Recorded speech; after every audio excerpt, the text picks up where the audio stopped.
Leonardo DiCaprio has the greatest life that's ever been lived by. He's top 10 lives ever lived by men. Did you see his new girlfriend? No, but I can imagine. But his system is hilarious. when she's like 24 and 10 months, he's like, Zach, show us pushing her out of a Leo's moving new car. like, get the hell out of here. I want the you picture old of them bitch. on the boat. Show me the picture of Leo and the girl on the boat. Leo doesn't have a shirt on. No other pictures. Full management team specifically for next in line girlfriends. Like, no, we got to get her moved out. Get the next one in. I like the idea that his like current girlfriend's 21, so they're looking at like, I don't know, 16-year-olds who will be ready when she turns 25. She's ripening. Her womb ripens, my lord. There's some high school junior. They're like, you're going to be Leo's girlfriend, but you're 21. Yeah. And with the first overall pick college of scouting. the 2004 Leonardo DiCaprio new girlfriend draft. We select Susie Q. Put her on the number 3 draft pick. You have to wait. Put her in Kyle, the minor leagues for a while she seasons. Wow. Oh yeah. Look at his Look body. at him, That's great. That's the body of someone who doesn't care. Yeah. Dude, he's Elon Musking that workout schedule. Look at like that is an affluent lack of muscle. like right? There's a level of affluence it takes to get pussy with that sort of Taylor, body. I bet he's got gout.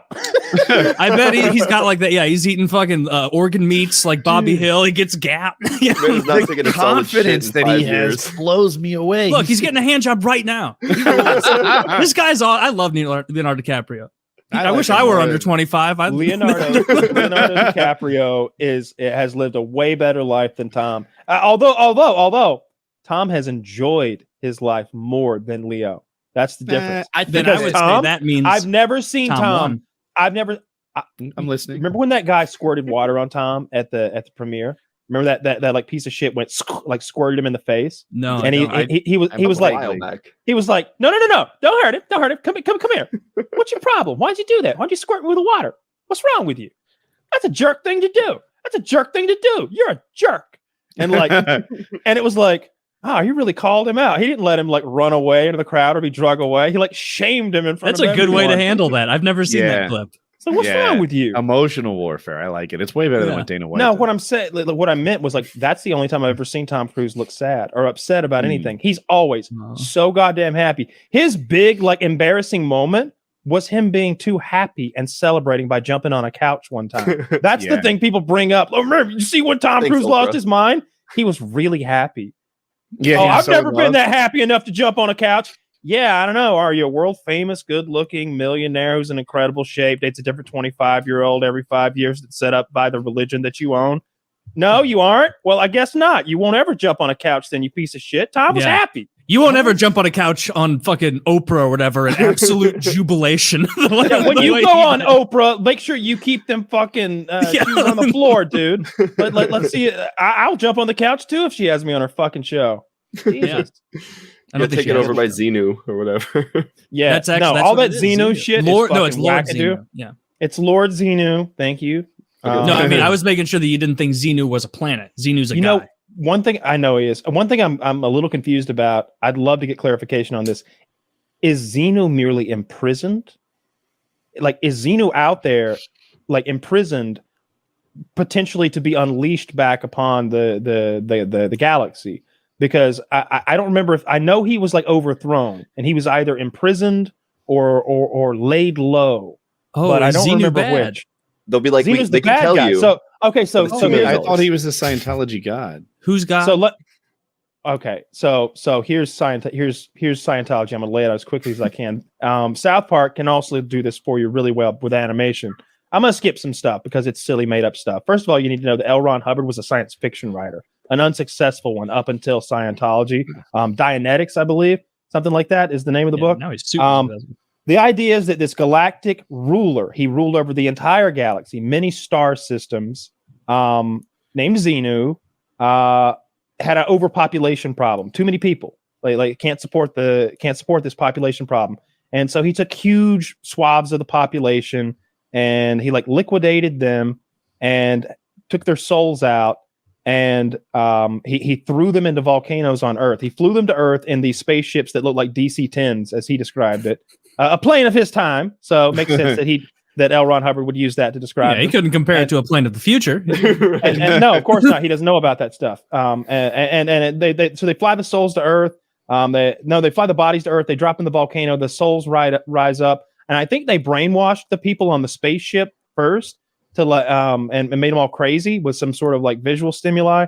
But then their souls rose out of the volcanoes, all the aliens that were thrown into Earth's volcanoes, and those souls flew into early man, our ancestors, our ancient, and those are body thetans. Those are the sources of all of our psychological ill and many of our physiological ills. So you got depression, fucking body thetan, man. That's some depressed ass alien soul infesting your body, and we can purify you of that. So like they're going through those levels, like trying to purify the body thetans out of themselves. And you don't learn. And look, I got some of that wrong, and some of it's like horse before the cart. But the point is, it's all wackadoo, made up like sci-fi shit. And it's not very original, and it's not very good. So Star Trek is so much more original than all that nonsense that L. Ron. He's a bad science fiction writer. If Gene Roddenberry had a religion, man, I might have already altered my years to 20 or some shit, thinking I was going to get to go up on Vulcan and live up there, living logically for the rest of eternity. He could have hooked me. But this was a bad science fiction writer, so none of it makes sense. The problem is you don't learn any of that made-up nonsense gobbledygook until who knows what a celebrity pays in, because there's a special scenario. But let's just say that like you're a businessman. Let's say you're like a respected businessman who, yeah, we'd like him amongst us. You know, he'd be a respected member. He's cut from the same cloth, but like the amount of money that you'd have to contribute might be $250,000, $500,000, like a meaningful amount of money in your world, like huge to you. Before you find, and it's been in $50,000, $100,000 chunks, maybe, or maybe smaller to begin with. You've RPG'd this shit up to the end, and now you've been told about Xenu. Leah, I might butcher Leah Remini, the King of Queen's wife. Yeah. She talked about her mother's like super into science. She was like one of the inner group. She knew about Xenu, and I guess there's like this ceremony when you're like OC 10 or whatever the fuck, where you go in and you like they let you in on some of that crazy shit. And like she came out and she was like, what the fuck? And her mom is like, can you believe it? Can you believe it? And she's like, no, I can't. No, I literally cannot. Yeah. So Scientology is an evil thing. But I feel allegedly, like if you do believe it, you become Tom Cruise. So there is some credibility. No. That is a catch-22. No, if you do believe it, you end up in Florida as an unpaid intern living in an unair-conditioned trailer working as a slave, because that's allegedly in Minecraft. Allegedly in Minecraft, that very litigious group. Yeah, they're very litigious. Let's keep respect. I've heard that Tom Cruise is actually really logical in his Scientology. That for him, it's a good deal, right? You would think Scientology is terrible. They take all your money, they make you work for them, etc. But if you're Tom Cruise, no, he gets free landscaping and bitches. Who knows? You see him with that medal? You see when they gave him the medal? They get medals. Oh, so there's a video. Oh, maybe I'm gonna get this a little bit wrong again, but like it's at a medal give. It's a Scientology. It's at a Scientology medal giving ceremony. That's all that matters. That's and fine. Other religions don't have that. It looks like a televangelist situation where you've got a massive group of churchgoers and a big stage and like a podium, and it's Tom Cruise and it's like the guy. Who's the guy who runs Scientology? I've got Miscavige in my head. Dr. Adam Science. Anyway, that guy.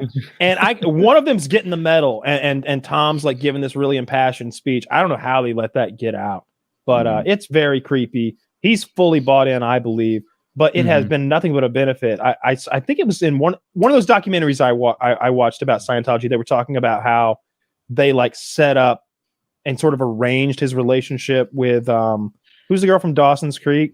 Yeah, there he is wearing his medal. That is a sick medal. Is it Katie Holmes? Katie Holmes. How they arranged the whole thing as he was leaving the Nicole Kidman relationship. How they're like, oh yeah, we want a brunette. She needs to be this age, roughly this skin tone. And they like set the whole thing up, arranged that they would be in the same place and they could go do this and that together. And Tom Cruise isn't really even a part of this. He's like, yeah, I'd love to be set up. And they're like, all right, let's get that. Everybody, come on. It's like that scene in I didn't know Apollo about 13. this. It's like, remember, in Apollo 13 when it's like, all right, you got this, and you got that. Two things that were never supposed to go together. You got all this horse shit, put it together. And they're like, all right, team, engineers. And they pulled one of those and like threw Tom Cruise in there with Katie Holmes and made a whole relationship out of it. Did they have kids? I think they had kids. Didn't they name it like, I think the kid's name is Rumor. I think I think so. Something like that. Rumor. Surrey. Who was Apple? You're Was so Apple right. Jackson's Siri. kid? Rumor is Bruce Willis's daughter. She's hot as fuck. Elon Musk has a kid with a like unpronounceable name that they just call X, maybe. Yeah, it's like AEX-12. It's named after that big plane. That shit sucks. Why? The kid's You gonna know have to have like a special keyboard. You know why that's his name? because now when Elon Musk becomes like such a hated individual, his son can just make his name anything now, because that's just a placeholder name, right? Like he'll be Brendan Musk eventually. He should have named him insert name here. Yeah. Plan That was a ahead. Grimes That's decision. I two things I'm just dying to say. One, Taylor said something that is stuck in my head, that Leonardo DiCaprio has an affluent lack of muscle. And it's like, I am fucking up. I look poor. Like I am. Yeah, I'm going like a fucking rock worker. Wow, go do some roofing, you laborer. How about that? Wow, yeah. No, you you want to be doughy as hell, so people know. Wow, that is a man of means. Tom Cruise got a running trainer. Have you guys seen the video where they break down how Tom Cruise gets better at running as his career goes? So at some point, he hired a professional running trainer. Olympians have looked at his gait, his run, and they estimate that he runs like 11-second 100-meter, which obviously isn't like anything to sneeze at on a professional scale. It's not impressive, rather. But for a normal man, guy, it's wild. Impressive, yeah. They talk about like how he shifted to the palms open, like straight back, head up, like running thing, and how that every movie it seems that he's getting better. And they talk about how he like looks forward to the sprints in his movies. Like I've seen interviews where he's like, not interviews, but behind the scenes stuff. And he's like, yeah, we're doing the sprint later today. Yeah, the big one. And it's when you see Tom Cruise run, it's a thing of beauty. It's the action hero run. I found it. There's the evolution of the Tom Cruise run, 1981 to 2018. Daniel Craig is second place run. It's a very good run, but nobody's as good as Tom Cruise. And the other thing they point out in that video, when Tom Cruise runs, he ain't in shorts. He's not in sneakers. He's in a fucking suit. 90% of the time, he's in a fucking suit and a jacket most of the time. It's crazy. And he's just 50 years old. Something related that was kind of neat. So Will Smith, this is back when he was on top of the world, and Will Smith in a movie was a good thing. He was trying to get his son to be a movie star. And Kyle, help me. Do you remember the name of that movie? After Earth. After Earth.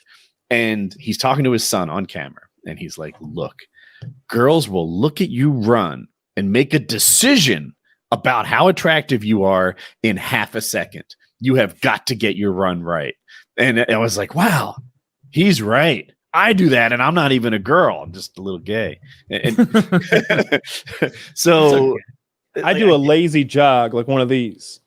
So you have that I'm not trying thing cooking. I mean, I try. If I run, it's this though. It's very pumpy.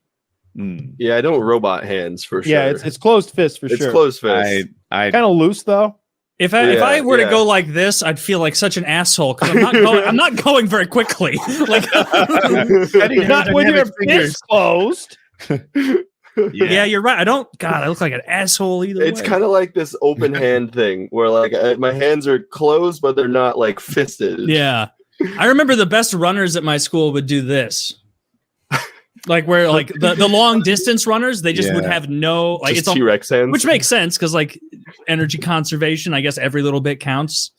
I don't run. I'm not made for it, but to rehab my broken leg, which I'm still working on, I do grapevines in my driveway. I have this really long driveway, and I grapevine gay as fuck. I'm just like, I hope nobody sees this. Those full hips, yeah.